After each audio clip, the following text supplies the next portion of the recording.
Dear Tito Frank, gusto ko lang mag-confess ng isang misteryo na hanggang ngayon hindi pa rin nasusolusyonan sa trabaho namin.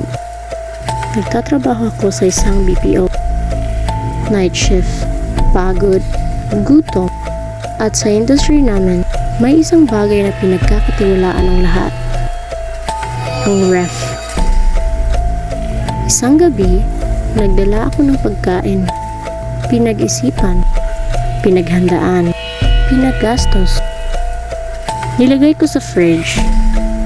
Sabi ko, balikan kita mamaya. Lumipas ang ilang oras. Break time na. Binuksan ko ang fridge.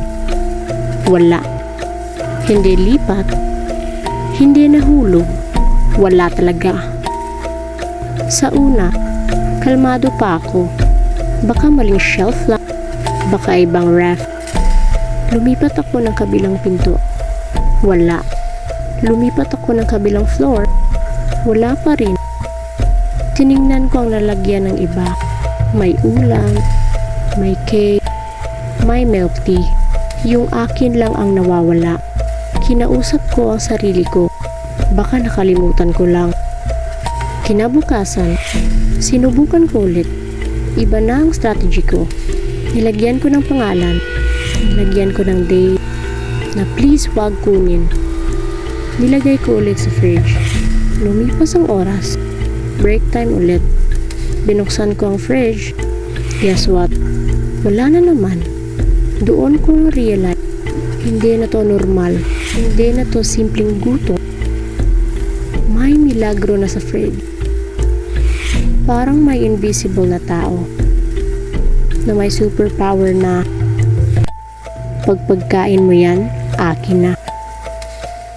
Simula noon, nagkaroon na ako ng trust issues. Kada lalagay ako ng pagkain, parang nagpapaalam na ako. Lord, kung para sa akin to, ibalik niyo po. At hanggang ngayon, wala pa rin akong sagot sa tanong na to. Saan pupunta ang pagkain sa BPO fridge? Kaya gusto kong itanong sa mga nanonood, ikaw ba? Naranasan mo na bang mawala ng pagkain sa fridge? O ikaw ang dahilan kung bakit may nawawala? Comment below. Safe space to.